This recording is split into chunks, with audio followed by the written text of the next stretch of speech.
Welcome to our channel. నేను మీ లక్ష్మణ్. ప్రస్తుతం నేను నారెట్కో ప్రాపర్టీ షోలో అయితే ఉన్నాను. ఈ నారెట్కో అనే ప్రాపర్టీ షో గురించి మనం మాట్లాడుకున్నామంటే ఈ పేరు 30 సంవత్సరాల క్రితం పునాదిరాయి అయితే పడింది. గత 15 సంవత్సరాల నుంచి ఈ ప్రాపర్టీ షో కూడా ఇక్కడ రన్ అవుతూ ఉంది. ఒక చిన్న స్టాల్తో మొదలయ్యి ఈరోజు కార్పొరేట్ స్థాయికి ఈ నారెట్కో ప్రాపర్టీ షో అయితే ఎదగడం కూడా జరిగింది. సో ఇదే అంశంపై ప్రస్తుతం మనతో పాటు చర్చించడానికి విజయసాయి గారు ఉన్నారు, నారెట్కో ప్రెసిడెంట్. ఆయనతో కూడా మాట్లాడి మరిన్ని విశేషాలు తెలుసుకున్నాం. నమస్తే సార్. నమస్తే. 30 సంవత్సరాలు అంటే అంత ఆషామాషి కాదు. కరెక్ట్. అప్పుడప్పుడే రియల్ ఎస్టేట్ పురుడు పోసుకుంటుంది. అప్పుడే ఇలాంటి ఆలోచన రావటం ఏంటండి సార్? మాకు అప్పుడు మురళీమోహన్ గారు, నార్ని రంగారావు గారు, ఓకే. ఇంకొంతమంది అప్పుడు రియల్ ఎస్టేట్ చేసేవాళ్ళు. వీళ్ళు గవర్నమెంట్ దగ్గరికి వెళ్ళినప్పుడు ఒక బాడీ లాగా వెళ్ళకుండా వాళ్ళు ఇండిపెండెంట్కి వెళ్ళేవాళ్ళు. రియల్ ఎస్టేట్ అని. అప్పుడు వీళ్ళకి ఒక ఆలోచన వచ్చింది, మనకు ఒక ప్లాట్ఫామ్ అనేది ఉంటే మనం ఏ ఇష్యూ వచ్చినా గవర్నమెంట్తో రిప్రజెంట్ చేయడానికి వీలుగా ఉంటుంది. గవర్నమెంట్ కూడా ఒక ఇండస్ట్రీ బాడీ ఉంటే గవర్నమెంట్ ఏమన్నా న్యూ పాలసీస్, న్యూ ఇనిషియేటివ్స్ తీసుకొద్దామన్నా కూడా ఒక పాజిటివ్ ఇంటరాక్షన్ మేము తీసుకొద్దాం అనుకున్నాం, ఇది ఇండస్ట్రీకి ఉపయోగం లేదా అని తెలుసుకోవడానికి కూడా బాగుంటుంది అని అప్పుడు దీన్ని స్థాపించడం జరిగింది. ఒక మంచి ఉద్దేశం స్థాపించారు. అప్పటి నుంచి ఇప్పటికీ అది బాగా అభివృద్ధి చెంది. అంటే 30 years అనేది నా రియల్ ఎస్టేట్ కెరీర్ కంటే ఓల్డెస్ట్. సో అంత ఓల్డ్ ఇన్స్టిట్యూట్. ఇన్ని సంవత్సరాలు వాళ్ళు వేసిన ఫౌండేషన్ బాగుండటం వలన చాలా ట్రాన్స్పరెంట్గా, ఎఫిషియెంట్గా, ఎఫెక్టివ్గా నారెట్కో తెలంగాణ వర్క్ చేస్తూ ఉంటుంది. ఎవ్రీ మంత్ 2 మీటింగ్స్ ఉంటాయి. ఒకటి governing council meeting, 2 general body meeting అనేది. సో ప్రతి నెల ఎప్పుడు కూడా పోస్ట్పోన్మెంట్ కానీ లేకపోతే మీటింగ్ జరగని నెలలు అనేది లేకుండా అప్పటి నుంచి ఇప్పటి వరకు ఆ ట్రెడిషన్ని అందరూ కంటిన్యూ చేస్తూ వస్తున్నారు. నేను నారెట్కో తెలంగాణకి 9th ప్రెసిడెంట్. అంతకుముందు 8 మంది ప్రెసిడెంట్లుగా ఉన్నారు. వాళ్ళందరూ కూడా దాన్ని సరైన పందాలో నడిపించుకుంటూ రావటం వలన నారెట్కో ఇవాళ ఇంత డెవలప్ అయింది. కరోనా టైంలో కూడా మేము ఈ మీటింగ్స్ జూమ్ కాల్లో పెట్టుకుని ఈ మీటింగ్స్ కంటిన్యూ చేసాము, కండక్ట్ చేసాము. ఇంకొకటి నారెట్కోలో ఉన్న ఇంకొక మంచి గుణం ఏంటంటే, మంచి అలవాటు, మెంబర్లందరికీ మేము లెజిటిమేట్గా బిజినెస్ చేయమని అడ్వైస్ చేస్తాము. రూల్స్ అన్నీ ఫాలో అవ్వమని చెప్తాము, డీవియేషన్ చేయొద్దని చెప్తాము. ఏ కొత్త ఇనిషియేటివ్ వచ్చినా, రెరా వచ్చినప్పుడు మేము దాన్ని స్వాగతించాము. బికాజ్ మనకి ఇండియాలో ఫారిన్ ఇన్వెస్ట్మెంట్ రావడానికి ఈ ట్రాన్స్పరెన్సీ అనేది ఇండియన్ రియల్ ఎస్టేట్లో లేదు అనే ఒక అపవాదు ఉండేది.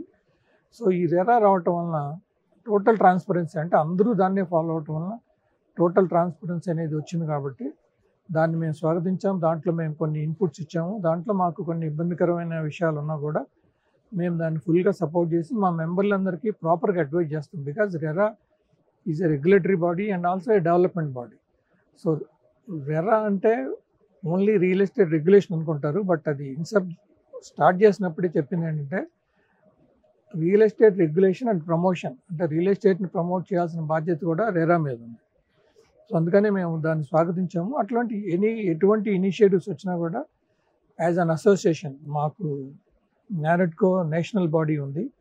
ఇండియాలో దాదాపు 30 స్టేట్లలో నారెట్కో తెలంగాణ ఉంది. ప్రతి చోట అందరూ కూడా ఇదే పందాన్ని లేకపోతే ఇదే పద్ధతిని పాటిస్తా రియల్ ఎస్టేట్ ప్రాపర్గా, ట్రాన్స్పరెంట్గా, కస్టమర్ ఓరియంటెడ్, అంటే ఎండ్ యూజర్కి ఇబ్బంది లేని విధంగా ఉండేటట్టు చేస్తూ ఉంటాం. సార్, పూర్తిస్థాయి ఇంటర్వ్యూలోకి వెళ్ళే ముందు పర్సనల్గా ఒక ప్రశ్న అడుగుదాం అనుకుంటున్నాను. సో ప్రాపర్టీ షో అయితే చాలా సక్సెస్ఫుల్గా రన్ అవుతుంది. ఏ స్టాల్ పెట్టినా చాలా బిజీగా ఉంది. మీరు ఒక ప్రెసిడెంట్గా ఉంది. నేను మిమ్మల్ని అబ్జర్వ్ చేస్తున్న 1 hour నుంచి ప్రతి చిన్న విషయాన్ని మీరు దగ్గరుండి చూసుకుంటున్నారు. చాలా బిజీగా ఉన్నారు. కానీ మీరు ఎంట్రీ నుంచి ఎగ్జిట్ వరకు అసలు ఏం జరుగుతుంది, టీం ఎలా పనిచేస్తుంది, అందరూ హ్యాపీగా ఉన్నా లేదా, వచ్చిన వాళ్ళు సంతోషంగా బయటకు వెళ్తున్నారా లేదా అని చెప్పి ప్రతిదీ అబ్జర్వ్ చేస్తున్నారు. 30 సంవత్సరాల సుదీర్ఘ అనుభవం, ఆషామాషి అయితే కాదు. సో మీకు తెలియదంటూ ఏముండదు. ఇప్పటికీ అదే మీరు ఎలా కంటిన్యూ చేయటం, అది ఇంకో పక్క కొంచెం మీకు కొంచెం ఇబ్బందిగా కూడా ఉంది. అయినా కానీ ఇవన్నీ పక్కన పెట్టేసి ఈ 3 రోజులు ఎంత సక్సెస్ఫుల్గా మనం ఈ షోని ప్రజల్లోకి తీసుకుని వెళ్ళాం, వాళ్ళకి మంచి చేయగలిగాం అనేది చూపిస్తున్నారు.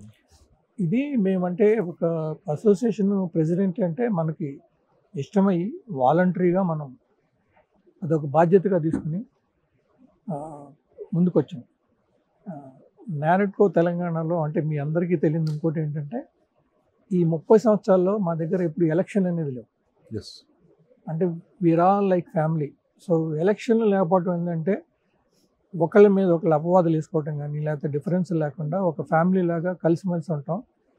సో ఎలక్షన్లు లేకపోవడం వలన ఏమవుతుందంటే ది బెస్ట్ అవైలబుల్ టీమ్ అనేది వాళ్ళు పెద్దలు కొంతమంది కూర్చుని ఎవ్రీ ఎలక్షన్ వచ్చినప్పుడల్లా ఎవరెవరు టైం స్పెండ్ చేయగలుగుతారు, ఎవరెవరు బాగా ఎఫెక్టివ్గా పనిచేస్తారు అనేది స్టడీ చేసి ఒక టీంని డెవలప్ చేయడం జరుగుతుంది, టీంని చూజ్ చేసుకోవడం జరుగుతుంది. అది మేము చాలా ఒక బాధ్యతగా ఈ పొజిషన్ తీసుకుంటాం కాబట్టి మాకు కూడా అదొక మోటివేషన్. అంటే మనం ఉన్న టైంలో మనం ఎంత బాగా చేయగలిగాం. ఫౌండేషన్ ఉండబట్టే మేము ఇదంతా చేయగలుగుతున్నాం. ఇవాళ వచ్చిన వాళ్ళు కాదు, అంతకుముందు నుంచి ఉన్న వాళ్ళంతా కూడా ఈ ఫౌండేషన్ సరిగ్గా వేసి వీటన్నిటినీ ఒక స్ట్రీమ్ లైన్ చేసి 15 ప్రాపర్టీ షోస్ అంటే నాట్ ఏ జోక్. సో మేము ఫస్ట్ ప్రాపర్టీ షో పెట్టినప్పుడు దాదాపు మాకు అప్పటి మా ప్రెసిడెంట్ పి ప్రేమ్ కుమార్ గారు ఉండేవాళ్ళు. అసలు ప్రాపర్టీ షో ఆలోచన ఎందుకు వచ్చింది అంటే కస్టమర్లు ఒక ప్రాపర్టీ కొనుక్కోవాలి అంటే లైఫ్ టైం ఇన్వెస్ట్మెంట్ పెట్టి కొనుక్కుంటారు. కొనుక్కునేటప్పుడు వాళ్ళకి చాలా భయాలు ఉంటాయి. మనం కొనే ప్రాపర్టీ షో లీగల్గా అప్రూవ్ అయిందా లేదా, తర్వాత వీళ్ళు సరిగ్గా కట్టగలుగుతారా లేదా, ఈ డెవలపర్కి అనుభవం ఉందా లేదా, మనం సరైన డెసిషన్ తీసుకుంటున్నామా లేదా. ఇంకొకటి ఒక ఏరియాలో కొనుక్కోవాలన్నా మీరు ఒక వనస్థలపురం లాంటి ఒక ఏరియానో లేకపోతే నేచర్ లాంటి ఒక ఏరియా అనుకోండి, ఒక ఏరియాలో మీరు ప్రాపర్టీ కొనుక్కోవాలన్నా అక్కడ వచ్చే డెవలప్మెంట్ ప్రాజెక్ట్స్ అన్నీ తెలియవాలి. అది చాలా కష్టం వాళ్ళు తెలుసుకోవాలి. సో ఇలాంటివన్నీ ఒకే చోట ఉంటే కొనుగోలుదారులకు డెఫినెట్గా ఏంటంటే 4-5 ప్రాపర్టీస్ ఉంటే వాళ్ళు స్టడీ చేసి చూజ్ చేసుకుని వాళ్ళకి నచ్చిన ప్రాపర్టీ చూజ్ చేసుకునే అవకాశం ఉంటుంది. సో నారెడ్కో ప్రాపర్టీ షో అంటే it is a super market of properties. అందుకని ఆ ఉద్దేశంతో మొదలుపెట్టి డెవలపర్లు కూడా మంచిదే. డెవలపర్లు కూడా ఒకేసారి అంతమంది కస్టమర్ని మీట్ అవ్వగలుగుతారు.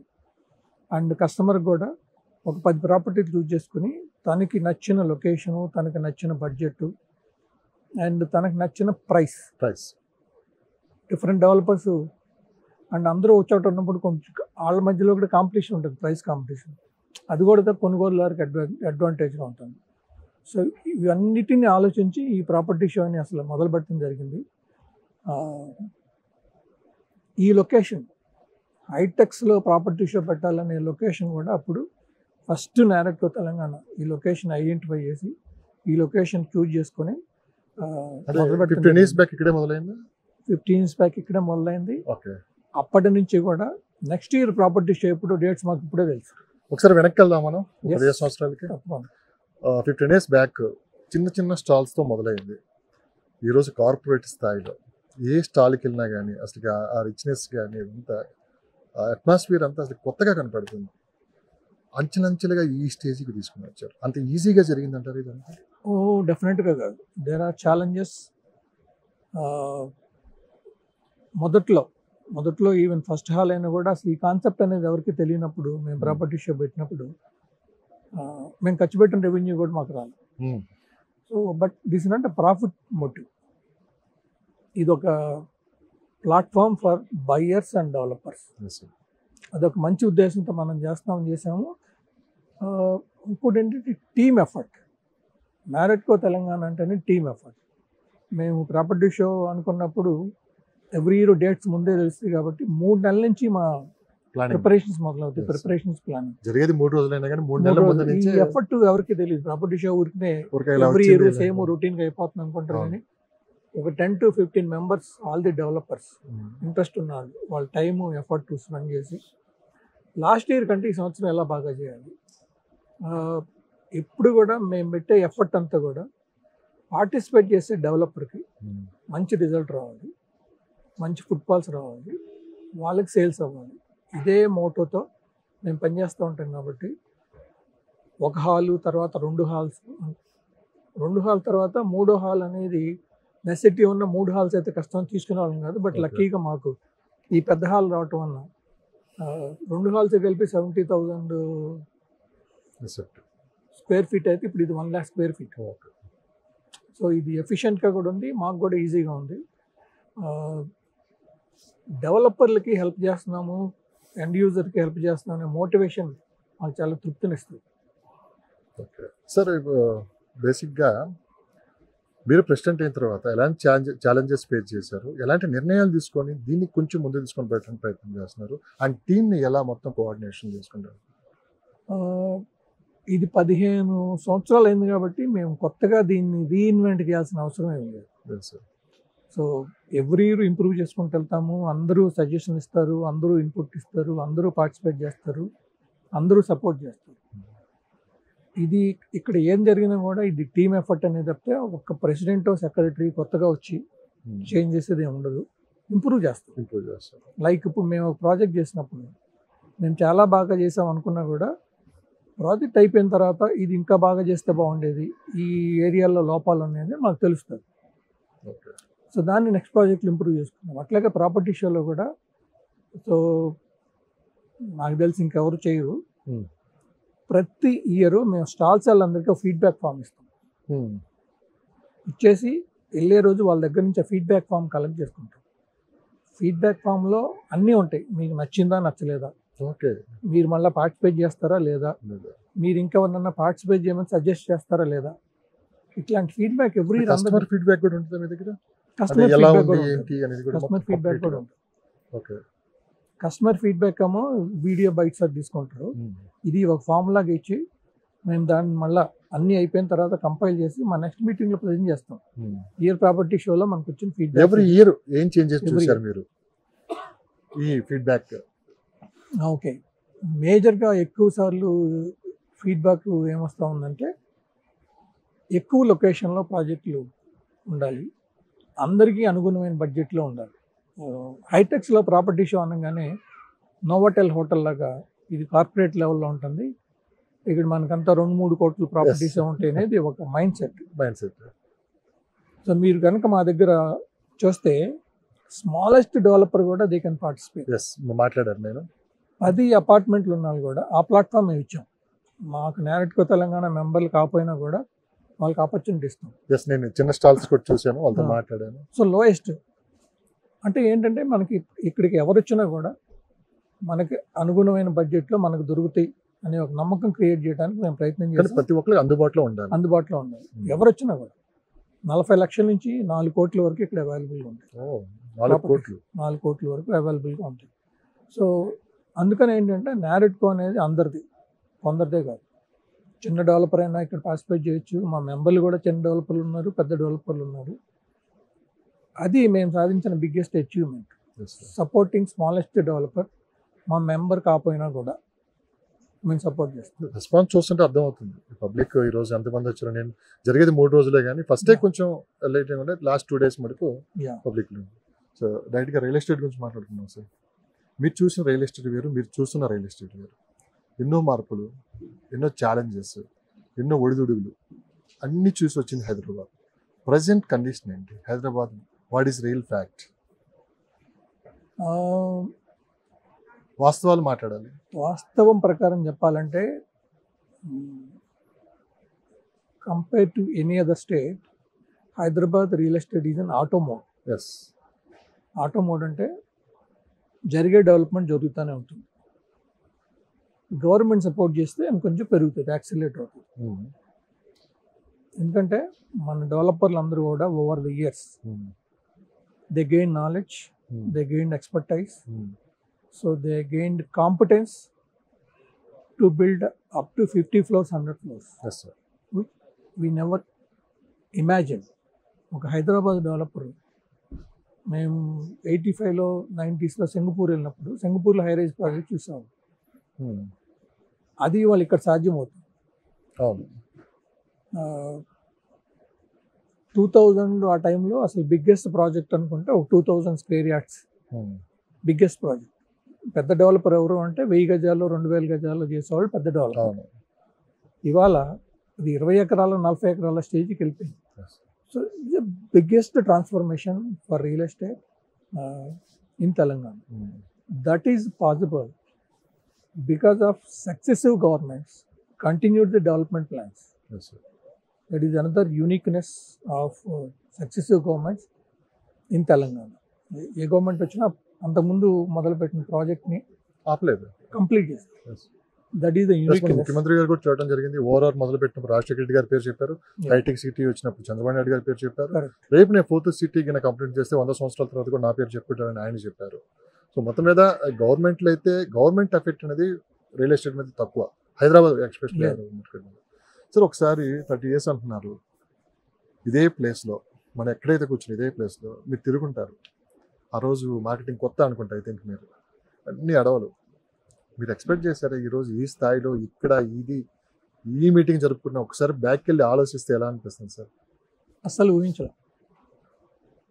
96-98లో ఇక్కడ వైట్ ఫీల్డ్స్లో నేను ప్రాజెక్ట్ మొదలు పెట్టినప్పుడు ఓకే, జూబిలీ హిల్స్ ఎండ్ అయిన దగ్గర నుంచి ఒక 20 అడుగులు కచ్చా రోడ్డు ఉండేది.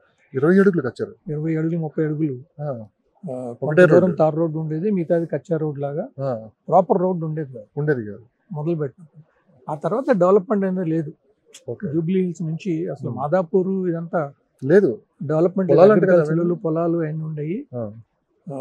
2001 or 2 నేను వైట్ ఫీల్డ్స్ లో ప్రాజెక్ట్ మొదలు పెట్టినప్పుడు స్క్వేర్ యార్డ్ 2000 రూపాయలు. Square yard 2000. ఆ, సో నేను అప్పుడు గ్రీన్ టెర్రస్ అని ఒక 1.5 acre లో ఉమ్, ప్రాజెక్ట్ మొదలు పెట్టినప్పుడు ఉమ్, ఆపోజిట్ లో మురళీమోహన్ గారు ఉండేవాళ్ళు, Silicon County. Um, those are the 2 biggest projects um, in those times, in those areas. We never imagined Hyderabad ఈ లెవెల్కి వెళ్తుంది, ఎంత గ్రోత్ వస్తుంది ఉమ్, అనేది మేము ఎప్పుడు ఊహించలా. నేను ప్రాజెక్ట్ మొదలు పెట్టినప్పటికీ ఓఆర్ఆర్ లేదు. లేదు. నేషనల్ గేమ్స్ రావటం వల్ల డబుల్ రోడ్ వేశారు. ఉమ్, ఆ తర్వాత ఓఆర్ఆర్ వచ్చింది. నేను ప్రాజెక్ట్ కంప్లీట్ చేసేటప్పటికీ నాకే ఆపర్చునిటీ లేనంత ల్యాండ్ కొత్త మంది డెవలపర్లు వచ్చేసారు. ఓకే, నెక్స్ట్ ప్రాజెక్ట్ చేయడానికి నాకే ల్యాండ్ లేదు. అంత ట్రాన్స్ఫర్మేషన్ వచ్చేసింది ఆ లొకేషన్. ఇటువంటి డెవలప్మెంట్ ఎప్పుడు కూడా ఇంత ఫాస్ట్గా జరుగుతుంది. జరిగింది. Exactly. So that is historical for Hyderabad, and we need to complement all the developers to gain this knowledge, competence and ability. And in spite of so much of land cost increase, still we can confidently say Hyderabad real estate rates are very reasonable. మీరు బెంగళూరులో చూస్తే selling price 20,000 ఉన్న చోట land cost 5 కోట్లు 10 కోట్లే ఉంటాయి. So అట్లా చూస్తే Hyderabad developers are very reasonable and still we are offering at very reasonable rate compare to the land cost. So మీకు అనిపిస్తుందా ఈరోజు ఈ రూట్లో వెళ్తుంటే నేను చూసిన ప్లేస్ అయినా ఇది అంటే ప్రతిరోజు కొత్తగా కనపడుతుంది? ఎప్పుడైనా ఆగి అంటే ఏదైతే మీరు ఒక ప్లేస్లో నిలబడి ఆ ప్లేస్ అంతా చూసిన సందర్భాలు ఉన్నాయా? నేను చూసిన ప్లేస్ అన్నా ఇదంతా ప్రతిరోజు కొత్తగానే ఉంటుంది Hmm. హైదరాబాద్. అండ్ మనం అసలు ఇప్పుడు ఎయిర్పోర్ట్ నుంచి సిటీకి వస్తుంటే ఆ ఓఆర్ఆర్, ఆ సరౌండింగ్స్ మనకంటే మనం ఎందుకు ఊహించలేకపోయాము, మనం ఎందుకు ఈ ఆపర్చునిటీ గ్రాప్ చేయలేము అనిపిస్తుంది. ముందే ఊహిస్తే ఈ డెవలప్మెంట్ ఎంత ఇది కాదు. అన్ని చోట్ల ల్యాండ్లు ఉంటాయి. ఇప్పుడు అనిపిస్తుంది కొన్ని ఉంటే బాగుంటుంది. ఇప్పుడు మనం ఆపర్చునిటీ లూజ్ అయ్యాము, అవును వి సార్. మిస్ ద బస్ అన్నట్టు ఉంటుంది ఈ డెవలప్మెంట్స్ చూస్తూ ఉంటే. బట్ ప్రతి వాళ్ళకి వాళ్ళ లిమిటేషన్స్ ప్రకారం వాళ్ళందరూ బాగానే హ్యాపీగా డెవలప్ అయ్యారు.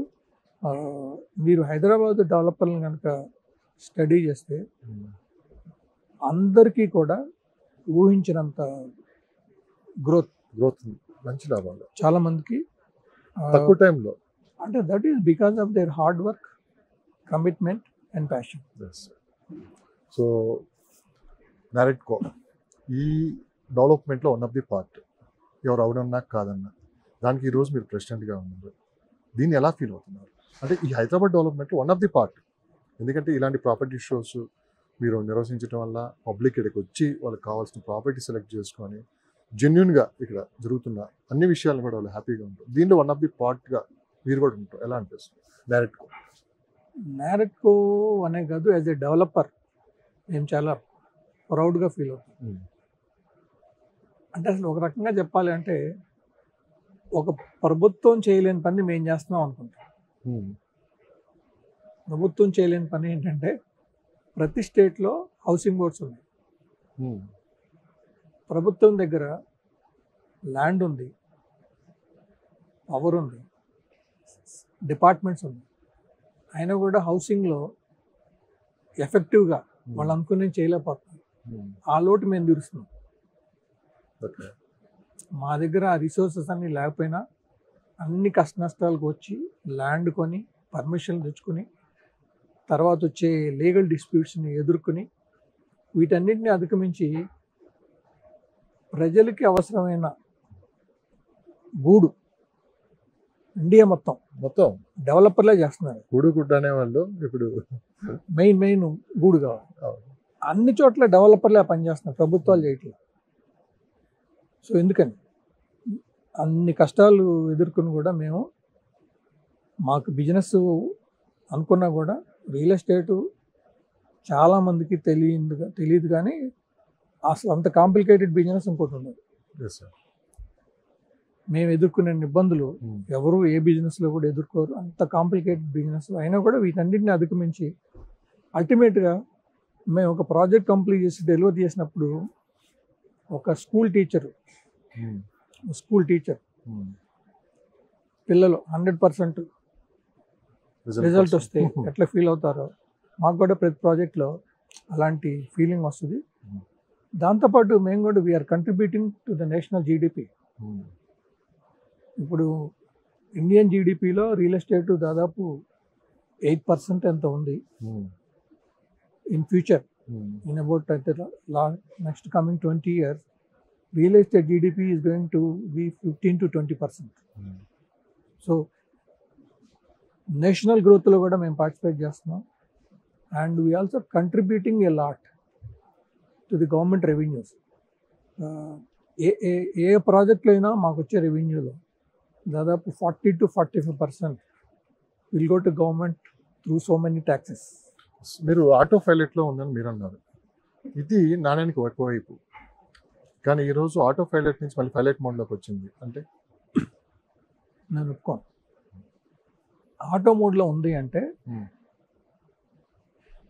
అది ఆటో గ్రోత్, స్టడీ గ్రోత్ అనేది ఉంటుంది. ఆ గ్రోత్ పెరిగి పర్సంటేజ్ పెరగటం తగ్గటం అనేది కొన్ని పరిణామాలు బట్టి ఉంటాయి. అది మార్కెట్ కండిషన్స్ అవ్వచ్చు, గవర్నమెంట్ పాలసీలు అవ్వచ్చు, వీటి వల్ల అవ్వచ్చు.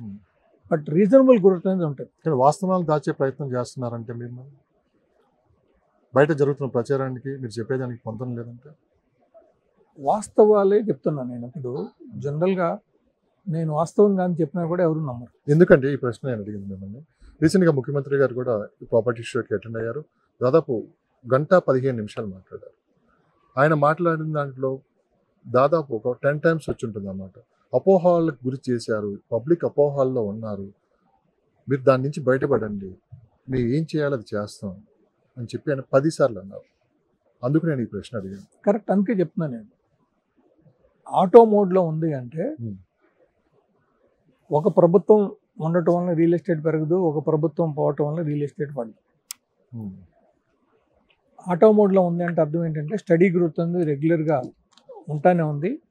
దాన్ని మాకు తెలుసు అది స్టడీ గ్రోత్ ఉంది కాబట్టే ఉందని చెప్పగలుగుతున్నాం.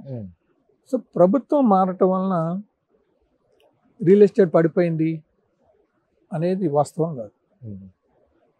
ఇది అపోహాలు మరి ఎందుకు ఇంత సర్క్యులేట్ అవుతున్నాయి? మీకు అంటే ఎప్పుడైనా కూడా నెగిటివ్ న్యూస్ తొందరగా పబ్లిసిటీ అవుతుంది. అంటే ఎగ్జాంపుల్ హైడ్రా, ఏదైనా నెగిటివ్ న్యూస్ తొందరగా స్ప్రెడ్. ఫస్ట్ హైడ్రా మీద ఎంతవరకు చేయాలి? ఇప్పుడు ఒక డెవలపర్ గురించి ఒక 40 మంది వీడియో ఛానల్స్ పాజిటివ్గా చెప్తే, ఒక ఇద్దరు నెగిటివ్గా చెప్తే ఆ ఇద్దరికి విజిబిలిటీ ఎక్కువ వస్తుంది. 40 మంది పాజిటివ్గా చెప్పేది తప్పు అనుకుంటారు, వాళ్ళిద్దరు చెప్పేది కరెక్ట్ అనుకుంటారు. అది హ్యూమన్ సైకాలజీ. సో అందుకని ఏంటంటే మేము ఇన్ని సంవత్సరాల నుంచి సక్సెసివ్ గవర్నమెంట్ని చూసాం కాబట్టి నేను ఇందాక అందుకే చెప్పాను, ఏ గవర్నమెంట్ వచ్చినా కూడా ప్రీవియస్ గవర్నమెంట్ టేకప్ చేసిన ఇనిషియేటివ్స్ కంటిన్యూ చేయడం వల్ల హైదరాబాద్ రియల్ ఎస్టేట్ ఆటో మోడ్లో ఉంది, స్టడీ గ్రోత్లో ఉంది అని చెప్తున్నాను. గవర్నమెంట్ ఏం చేయగలదు అంటే స్టడీ గ్రోత్ని యాక్సిలరేట్ గ్రోత్లో తీసుకెళ్ళగలదు. అంటే ఇంకొంచెం వాళ్ళ ఇనిషియేటివ్స్, న్యూ డెవలప్మెంట్ ఇనిషియేటివ్స్ ఆయన తీసుకున్నప్పుడు ఏమవుతుందంటే రియల్ ఎస్టేట్కి ఉపయోగపడుతుంది. కానీ గవర్నమెంట్ వచ్చి ఇప్పుడు 2 years అవుతుంది, ఇంకా 2 years ఉంటుంది. నెక్స్ట్ ఇయర్ ఎలక్షన్ మోడ్లోకి వెళ్ళిపోతాం. గవర్నమెంట్ అనౌన్స్ చేసిన ప్రాజెక్టులన్నీ కంప్లీట్ అవుతాయంటే ఇప్పుడు ఒక 4th సిటీ, RRR. అంటే మీరు మన గవర్నమెంట్ టేకప్ చేసిన ఏ ప్రాజెక్ట్ చూసినా కూడా అది ఒక 5-year టర్మ్లో కంప్లీట్ అయ్యింది. గవర్నమెంట్ రావాలి, దానికి ప్లానింగ్ చేయాలి, దానికి బడ్జెటింగ్ చేయాలి, దానికే 2 సంవత్సరాలు సరిపోతుంది. తర్వాత అది గ్రౌండ్ అయిన తర్వాత, ఒకసారి గ్రౌండ్ అయిన తర్వాత దానికి ఫైనాన్షియల్ సపోర్ట్ అంతా ఉంటుంది కాబట్టి అది డెఫినెట్గా కంటిన్యూ. అంటే అది ఆల్రెడీ మనం ఇక్కడ విట్నెస్ చేసాం. ఓఆర్ఆర్ అనేది ఒక పీరియడ్లో అయ్యింది కాదు. హైటెక్ సిటీ అనేది ఒక టర్మ్లో మొదలైనా కూడా తర్వాత కూడా అందరూ వచ్చి దాన్ని కంటిన్యూ సపోర్ట్ చేశారు. సో సిమిలర్గా మిగతా ప్రాజెక్ట్స్ కూడా డెఫినెట్గా ఎవరు వచ్చినా, because that will help for the cities growth. మీకు ఎలివేటెడ్ కారిడార్స్ ఉన్నాయి మెడ్చల్ సైడ్, అది ఎప్పుడు ప్రీవియస్ గవర్నమెంట్ మొదలుపెట్టింది ఇనిషియేషన్. సో అప్పుడు సక్సెస్ఫుల్గా వాళ్ళకి సెంట్రల్ గవర్నమెంట్ నుంచి క్లియరెన్స్ తెచ్చుకోలేకపోయారు. అదే ప్రాజెక్ట్ని ఈ గవర్నమెంట్ పర్స్యూ చేసి క్లియరెన్స్లు తెచ్చుకున్నారు. సో అందుకని ఇదే ట్రెండ్ కంటిన్యూ అవుతుంది కాబట్టి మాకు డెఫినెట్గా నమ్మకం ఉంది. మొదలుపెట్టిన ప్రాజెక్టులన్నీ ఒక షేప్కి వస్తాయి, తర్వాత కంప్లీట్ అవుతాయి. డైరెక్ట్గా ప్రెసిడెంట్గా కొంచెం సేపు మీరు పక్కన పెడితే, ఒక డెవలపర్గా, బిల్డర్గా మీరు చెప్పండి 4th సిటీపై మీ అభిప్రాయం ఏంటి?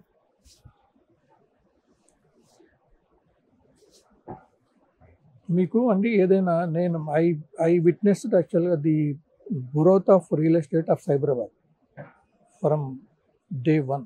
ఓకే. ఇవాళ నానక్రామ్ కూడా ఎస్ సార్, ఆ రోడ్లో, కాజాగూడ రోడ్లో వెళ్ళటానికి దడిచేవాళ్ళు, గుడుంబ అమ్మేవాళ్ళు అని సాయంత్రం 5 తర్వాత ఆ రోడ్లోకి వెళ్ళేవాళ్ళు. నిజం సార్, ఇవన్నీ వాస్తవాలు. కానీ ఇవన్నీ వింటుంటే నిజంగా మనం ఆ ప్లేస్లో నేను ఆ రోడ్లో ప్రాజెక్ట్ చేసే కాబట్టి నాకు తెలుసు ఆ రోడ్డు ఎలా ఉండేది, అప్పుడు ఎలా ఉండేది, ఇవాళ ఎలా ఉంది అనేది. ఓకే. సో అందుకని మీకు ఇండియాలో ప్రతిదీ ఒక సిటీ ఉంటుంది. మనకు మొదటి నుంచి ట్విన్ సిటీస్, జంట నగరాలు అనేవారు. అది తర్వాత ఇంకో నగరం యాడ్ అయింది, సైబరాబాద్ యాడ్ అయింది. ఇవాళ రియాలిటీ కదా అది. సో అట్లాగే 4th సిటీ కూడా విల్ బి రియాలిటీ. మనకి మాయా బజార్ సినిమాలలాగా ఓవర్ నైట్ ఏమీ జరగదు. ప్రయత్నం అనేది జరగాలి. ప్రయత్నం జరిగినప్పుడు డెఫినెట్గా దానికి ట్రాక్షన్ వస్తుంది, దానికి ఫ్యూచర్ ఉంటుంది. గవర్నమెంట్ మనకి ఇక్కడ ఫైనాన్షియల్ డిస్ట్రిక్ట్ చూసుంటారు మీరు. గవర్నమెంట్ ఏం చేయవసరం లేదు, ఒక ఫెసిలిటేటర్ వాళ్ళకి విత్తనం వేస్తే చాలు. అప్పుడు ఐ థింక్ సిబిఎన్ గారి టైంలో అనుకుంటా ఫైనాన్షియల్ డిస్ట్రిక్ట్ ఇన్ఫ్రాస్ట్రక్చర్ ప్రొవైడ్ చేస్తారు మొత్తం టోటల్గా. ప్లానింగ్ అంతా చేసి బ్యూటిఫుల్ ఇన్ఫ్రాస్ట్రక్చర్ క్రియేట్ చేస్తారు. సో దాంతో ఆల్రెడీ కంపెనీస్ వచ్చేసినాయి. అట్లాగే ఇక్కడ కూడా గవర్నమెంట్ ప్రాపర్గానే ప్లాన్ చేస్తుంది కాబట్టి డెఫినెట్గా ఫ్యూచర్ సిటీ. విజయసాయి గారికి మార్కెట్లో పేరు ఉంది. నేను ఒక లొకేషన్ చూసి ఐడెంటిఫై చేసాడంటే అది ఫ్యూచర్లో ఎలా ఉండబోతుందో చెప్పేయగలడు, అంత ఎక్స్పీరియన్స్ ఉందని చెప్పి. అంటే నేను మీ సర్కిల్లో కొంతమంది నా పరిచయం, నేను అడుగుతూ ఉంటా అప్పుడప్పుడు. అంటే ముందు అందరి గురించి మాట్లాడుతూ ఉంటా, పట్టిగా వాళ్ళతో పాటు మీది కొన్ని టాపిక్స్ ఏంటి అనేది కూడా అడుగుతూ ఉంటా. వాళ్ళు చెప్పారు నాకు. నేను అందుకే ఈ ప్రశ్న మిమ్మల్ని అడిగా. మీరు అక్కడికి వెళ్ళి ఐడెంటిఫై చేసి ఉంటారు, ప్రతిదీ అబ్జర్వ్ చేస్తుంటారు, మాస్టర్ ప్లాన్ మీకు తెలిసి ఉంటుంది. చాలామంది ఏంటంటే కొంతమందిని బిలీవ్ చేస్తారు వాళ్ళు కొనపైన. అంటే అంత ఎక్స్పీరియన్స్ మీకు ఉంది కాబట్టి పబ్లిక్ చూస్తున్నారు. ఇప్పుడు మిమ్మల్ని పబ్లిక్ ఏం ఆలోచిస్తున్నారు అంటే మీ దగ్గర నుంచి ఎటువంటి ఆన్సర్ వస్తుంది, మీ ఆన్సర్ని బట్టి వాళ్ళ డెసిషన్ కూడా కొంతమంది ఉంటుంది. డెఫినెట్గా ఒక సిటీ డెవలప్ చేయటం అనేది ఒక life time opportunity. Luckily Telangana స్టేట్కి అది ఇంకోసారి వస్తుంది. మనకి జంట నగరాల నుంచి సైబరాబాద్ డెవలప్ చేసుకెళ్ళాం. దీని తర్వాత మొదట్లో 4th సిటీ, తర్వాత ఫ్యూచర్ సిటీ అయింది. 5th సిటీ కూడా వచ్చేంత పొటెన్షియల్ ఉంది తెలంగాణ. ఎందుకంటే ఇప్పుడు మనకి ORR has change the face of Hyderabad. ఇండియాలో ఏ స్టేట్లో కూడా అటువంటి ఔటర్ రింగ్ రోడ్ లేదు. అంటే అంత స్ట్రెచ్ ఉండి అంత ఎఫిషియెంట్గా హైదరాబాద్లో ఇవాళ ఓఆర్ఆర్ లేకపోతే సిటీ కొలాప్స్ అయ్యేది మనకి. Exactly sir. ఓఆర్ఆర్ ఫామ్ చేసినప్పుడు అందరూ బ్లేమ్ చేశారు, అంత రోడ్లు ఎందుకు, మనకు అంత అవసరం ఏంటి, ఎవరు తిరుగుతారో దాని మీద అని. ఇవాళ మీరు ఓఆర్ఆర్లో ట్రాఫిక్ జామ్లు అని అంటే ఆ రోజుల్లో కట్టిన నెవర్ లేదా? ఎవరు అనుకోలేదు, ఎప్పుడు అనుకోలేదు. అండ్ హానెస్ట్గా టు బి Yeah. అంతా తెలుసు అనుకోవడం కూడా తప్పు. ఓకే. హానెస్ట్గా ఎప్పుడు అనుకోలేదు. ఓఆర్ఆర్లో ట్రాఫిక్ జామ్ అవుతాయి అనుకోలేదు. ఓకే. బట్ చాలాసార్లు ఓఆర్ఆర్ ట్రాఫిక్ చూసి నేను అనుకున్నా the biggest thing that happened positively for Hyderabad is ORR. ఆ రోజుల్లో ఉన్న పాలకులు అన్ని ఒడిదుడుకులను ఎదుర్కొని సిబిఎన్ గారి తర్వాత రాజశేఖర రెడ్డి గారు వచ్చినప్పుడు సిబిఎన్ గారు కూడా ఫస్ట్ ఫేజ్లో ఐ థింక్ 2 లేన్ చేద్దాం అనుకున్నట్టున్నారు. ఓకే. సో రాజశేఖర రెడ్డి గారు వచ్చిన తర్వాత అది కరెక్ట్ కాదు, చేస్తే మొత్తం ఒకేసారి చేయాలి అని బోత్ సైడ్స్ 3 లేన్ చేసేయటం వల్ల చేయగలిగారు. ఒకసారి ఓవర్ అయిన తర్వాత దాన్ని ఎక్స్పాన్షన్ చేయటం అనేది ఎవరి వల్ల కాదు. అందుకని ఎప్పుడు కూడా మేము కూడా ఏం చెప్తామంటే ఏదైనా ప్లానింగ్ చేసేటప్పుడు ఇన్ఫ్రాస్ట్రక్చర్ ప్లానింగ్ ఎప్పుడు కూడా నాట్ ఫర్ టుడే, రాబోయే 50 సంవత్సరాల అవసరాలను దృష్టిలో పెట్టుకుని మనం ఇన్ఫ్రాస్ట్రక్చర్ ప్లాన్ చేయాలి. అది లక్కీగా జరిగింది.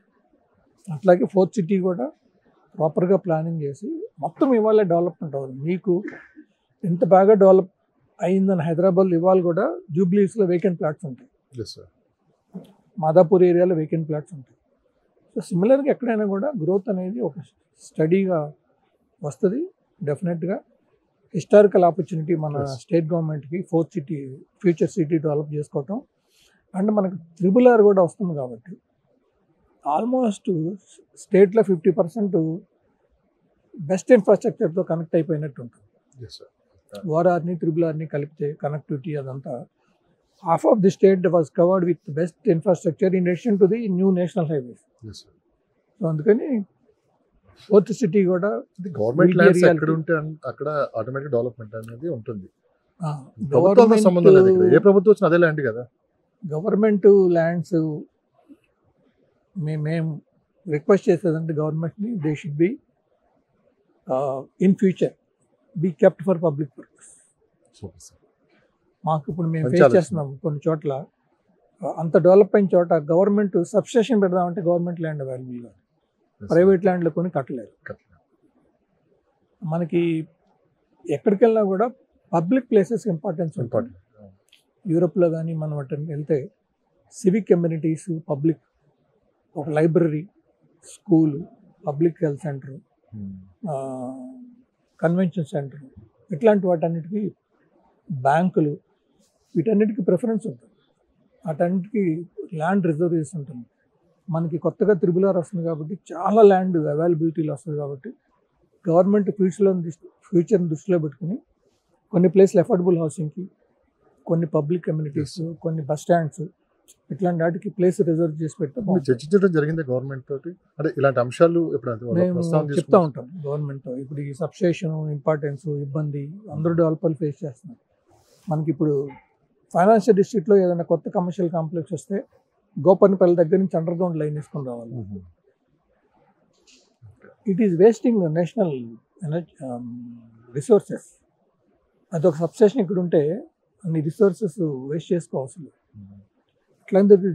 అట్లాంటివన్నీ దృష్టిలో పెట్టుకుని వీటి కొన్ని ప్లేస్ రిజర్వ్ చేసి పెడితే బాగుంటుంది. మొన్నటికి మొన్న దేశం మొత్తం హైదరాబాద్ వైపు చూసింది.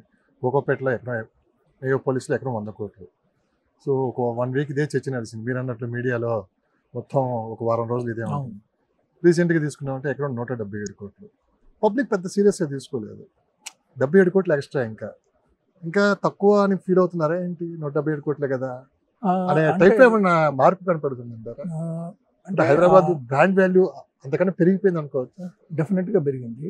ఆ ఏరియాకి ఆ పొటెన్షియల్ ఉంది అనేది రియలైజ్ అవ్వకపోతే ఎవరు కూడా సొంత డబ్బులు పెట్టరు. Yes sir. కానీ అంతవరకు పర్టికులర్ పీపుల్కి మాత్రమే తెలుసు దాని వాల్యూ. పబ్లిక్ ఒకసారి డైవర్షన్ మార్చడం అనేది, ఒక కోకోపేట 100 కోట్లు అనేది సామాన్యులు కానీ చిన్నపిల్లలను అడిగినా కానీ 100 కోట్లు అంటే అక్కడ ఎగరం అనే దగ్గరికి వెళ్ళిపోయింది. అది ఏది పబ్లిసిటీ ఆ విధంగా వెళ్ళిపోయింది. కానీ చాలా లైట్గా తీసుకున్నట్లు ఇది కనపడుతుంది. అంటే ఏమైందంటే Kokapet was majorly focused as residential hub. మొన్న జరిగింది కమర్షియల్. సో ఆబ్వియస్గా రెసిడెన్షియల్ కంటే కమర్షియల్ పొటెన్షియల్ ఎప్పుడు ఎక్కువే ఉంటుంది. ఇంకోటి ఏంటంటే మీకు మల్టీనేషనల్ కంపెనీస్ వాళ్ళకి వచ్చినప్పుడు ఏంటంటే వాళ్ళకి క్వాలిటీ ఫెసిలిటీ కావాలి. వాళ్ళకి ఈ రెంట్ అనేది is not a big issue for them. రూపాయలు 100 రూపాయలు ఇటానికి కూడా క్వాలిటీ అకామిడేషన్ ఉంటే వాళ్ళు కంపేర్ చేసుకునే రేట్లు వాళ్ళు ఇప్పుడు న్యూయార్క్లోను బాంబే ప్రైస్తో బెంగళూరుతో చేస్తే మన Hyderabad commercial leasing space rate కూడా చాలా తక్కువ, చాలా రీజనబుల్. సో అందుకని ఆ ఎబిలిటీ, ఆ రియలైజేషన్ ఉంటుంది కాబట్టి, పొటెన్షియల్ ఉంది కాబట్టి ఆ రేటు గురించి అంటే డెవలపర్ అన్ని అసెస్ చేసుకుని కొనుక్కుంటారు. ఒకళ్ళే కాదు, దాదాపు 6-7 పార్టిసిపేట్ చేస్తారు. అవును. బట్ జనంలో ఇది ఎందుకు ఇంత సీరియస్గా రాలేదు అంటే ఇది కమర్షియల్. రెసిడెన్షియల్ అనేసరికి అందరూ ఆలోచిస్తారు, బికాజ్ ఎక్కువ మందికి అది అవసరం లేదు. సో మొత్తం మీద బిల్డర్స్, డెవలపర్స్ హ్యాపీగా ఉన్నారంటే మీకు ఎప్పుడు కూడా ప్రతిసారి మనకి బిజినెస్లో బ్రహ్మాండంగా ఉండాలని అనుకోవడం తప్పు. అంటే up and downs common. Up and downs అనేది దానికి మనం సిద్ధంగా ఉన్నాం. కొన్ని పరిణామాలు అసలు మన కంట్రోల్లో ఉండవు. డిమానిటైజేషన్ వస్తుందని మనకు తెలియదు, కరోనా వస్తుందని మనకు తెలియదు, ట్రంప్ ఇట్లా చేస్తాడని మనకు తెలియదు, రష్యాకిను యుక్రెయిన్కి యుద్ధం జరుగుతుందని మనకు తెలియదు. ఇట్లాంటి పరిణామాలు చాలా ఉంటాయి. వీటన్నిటినీ బిజినెస్లో ఉన్నప్పుడు మనం వాటిని ఫేస్ చేయగలగాలి, అలా చేయగలిగితేనే వాటిని ఓవర్కమ్ చేయగలగాలి. లేకపోతే అందరూ బిజినెస్ చేస్తారు. పాపులేషన్లో కరెక్ట్ మాట చెప్పారు. ఓన్లీ 1-2% ఫేస్ చేసేవాడే మార్కెట్లో ఉంటారు. అది ఇంకా రిస్క్ లేదన్నప్పుడు అందరూ వస్తారు. అంటే బిజినెస్ అంత ఈజీ అయితే అందరూ బిజినెస్ చేస్తారు, ఎవరు ఉద్యోగాలు చేయరు. రిస్క్ లేదన్నప్పుడు ఎవడేం చేస్తారు. ఆ రిస్క్ దాన్ని ఓవర్కమ్ చేయాలి, దానికి విత్స్టాండ్ అవ్వాలి, దానికి నిలబడగలిగిన వాళ్ళే బిజినెస్లో ఉంటారు. సో అందుకని అండ్ ఎప్పుడు పెరిగినా కూడా సస్టైన్ అవ్వదు, ఎప్పుడు కరెక్షన్ అనేది ఉండాలి. మనకి తెలుగులో సామెత ఉంది, పెరుగుట విరుగుట కొరకే అని. ఎప్పుడు కూడా మనకి ఇప్పుడు నేచర్ కూడా అంటూ ఉంటారు అప్పుడప్పుడు, nature will correct it self. So అందుకని ఏది కూడా రీజనబుల్ గ్రోత్ ఉంటే, యాజ్ ఎ బిజినెస్ మ్యాన్ నేను ఎప్పుడు నాకు రీజనబుల్ గ్రోత్ ఇస్ బెటర్ అనుకుంటా దాని speculative growth. So speculative growth ఉన్నప్పుడు మన క్యాల్కులేషన్ అన్నీ తప్పు ఉంటాయి. మనం ఆ స్పెక్యులేటివ్ గ్రోత్ని దృష్టిలో పెట్టుకుని ప్రాజెక్ట్స్ ప్లాన్ చేస్తే స్లో డౌన్ అయినప్పుడు కొలాప్స్ అవుతుంది. So study growth is always beneficial for all the developers, for the government, for the society. ఇంత సాఫ్ట్ గా ఉండే విజయ్ కుమార్ గారు బిజినెస్ సక్సెస్ఫుల్ గా, ఇదేనా సీక్రెట్? హ్యాపీ సీక్రెట్ కూడా అదే అంటారు కదా. ఏదైనా సరే మనం ఈజీగా ఊరక రావు ఏవి, దాని వెనక చాలా కష్టం ఉంటుంది. అన్ని ఫేస్ చేసుకుని ముందుకెళ్ళి ఈరోజు ఇక్కడ ఉన్నామంటే కారణం అదే. మా దగ్గర ఉన్న డెవలపర్లు అందరూ ఒక్కొక్క ప్రాజెక్టుకి ఒక్కొక్క కేస్ స్టడీ లాగా వాళ్ళు చేశారు, ఒక బుక్ రాయగలుగుతారు. ఆ ప్రాజెక్ట్లో వాళ్ళు ఫేస్ చేసిన ఇబ్బందులు ఏంటి, దాన్ని ఎలా ఓవర్కమ్ చేయగలిగారు. ఓకే, ప్రతి డెవలపర్ ఒక ప్రాజెక్ట్ గురించి చెప్పగలుగుతారు. ఇందాక చెప్పారు, రియల్ ఎస్టేట్ బయటికి కనపడినంత అందరూ ఏదో రియల్ ఎస్టేట్ అంటే వీళ్ళు ఊరినే టన్నులు బ్యాగులు డబ్బులు సంపాదిస్తారు అని అనుకుంటారు. కానీ డబ్బులు పోయిన వాళ్ళు ఉంటారు, దాంట్లో చాలా ఇబ్బందులు పడిన వాళ్ళు ఉంటారు. బట్ స్టిల్ మీరు స్టడీ చేస్తే ఇండియాలో మనకి state bank of India, government of India ఈ స్వామి ఫండ్ అనేది ఒకటి తీసుకొచ్చినప్పుడు, స్వామి ఫండ్ ఏంటంటే స్టాల్డ్ ప్రాజెక్ట్స్ కంప్లీట్ చేయడానికి అడిషనల్ ఫండింగ్ ఇచ్చి అది కంప్లీట్ చేయడానికి హెల్ప్ చేయడానికి. So for the benefit of end users, buyers. హైదరాబాద్లో ఒకే ఒక్క ప్రాజెక్ట్కి ఎలిజిబిలిటీ వచ్చింది. సో దట్ మీన్స్ మన దగ్గర ప్రాజెక్ట్స్ ఆపేసి మధ్యలో ఆపేసి కంప్లీట్ చేయకుండా వెళ్ళిపోయేది అనేది లేదు మన దగ్గర. సో దట్ షోస్ యాక్చువల్గా the credibility of Hyderabad developers. Sir ఒక బిల్డర్కి కానీ, ఒక డెవలపర్కి కానీ, ఇలాంటి ఒక కస్టమర్కి కానీ ఏదైనా ఇబ్బందులు వస్తే, అంటే మార్కెట్లో ఏదైనా మోసాలు జరిగినా కానీ, ఎవరికైనా బిల్డర్ కానీ ఎవరికైనా వాళ్ళు చెప్పుకోవడానికి ఇంకొక పోలీస్ స్టేషన్ అయినా వేరే ఆప్షన్ ఏం లేదు. అందరూ మిస్ అవుతున్నారు కానీ అసలు police station is not a solution. Exactly, ఈ విషయం అందరికీ తెలియాలి. Police station is not a solution. అసలు పోలీసులు ఈ కేసులను హ్యాండిల్ చేయకూడదు. చాలాసార్లు సుప్రీంకోర్టు, హైకోర్టు కూడా సివిల్ మ్యాటర్స్లో పోలీసులు తలదూర్చకూడదు అని చెప్పారు. క్రిమినల్ అఫెన్స్ కానీ, క్రిమినల్ అఫెన్స్ లాంటివి ఏమైనా ఉంటే కానీ వాళ్ళు ఇన్వాల్వ్ కావచ్చు. కానీ లేకపోతే జనరల్గా చెప్పింది ఏంటంటే సివిల్ మ్యాటర్స్ ఏదైనా కూడా కోర్టులే పరిష్కరిస్తే అని చెప్పారు. ఇప్పుడు ఇదివరకటి కంటే మీరు ఇప్పుడు చూస్తే మనకి ఇప్పుడు రెరా అనేది వచ్చింది, తర్వాత కన్స్యూమర్ కోర్టులు ఉన్నాయి.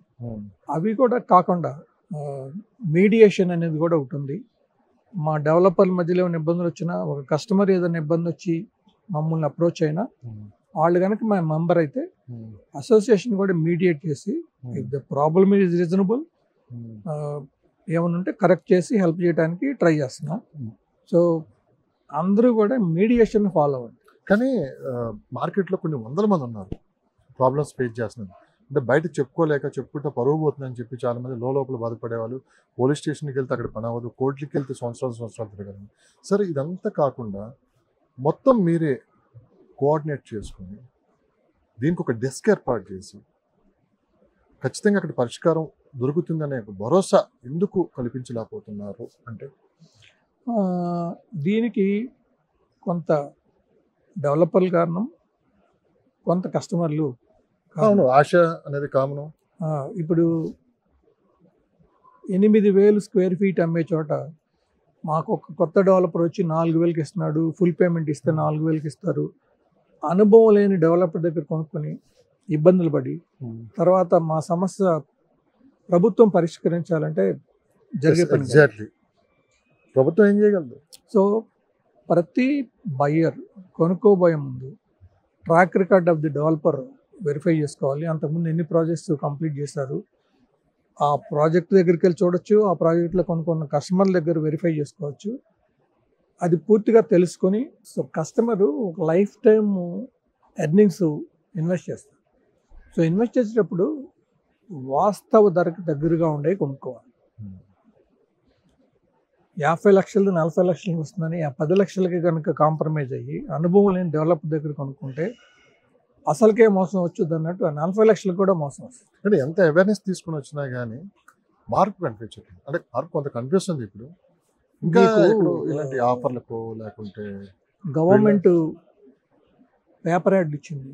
మేము ప్రతి ఫోరంలో చెప్పాము, పేపర్ యాడ్లు క్వార్టర్ పేజ్ మీరు ఇవన్నీ చేయకండి, ప్రీ లాంచ్ ఆఫర్లో కొనొద్దు అని చెప్పినా కూడా హైదరాబాద్లో చాలామంది ప్రీ లాంచ్ ఆఫర్లో కొనుక్కుని ఇబ్బందులు పడుతున్నారు, ఇబ్బందులు పడతారు.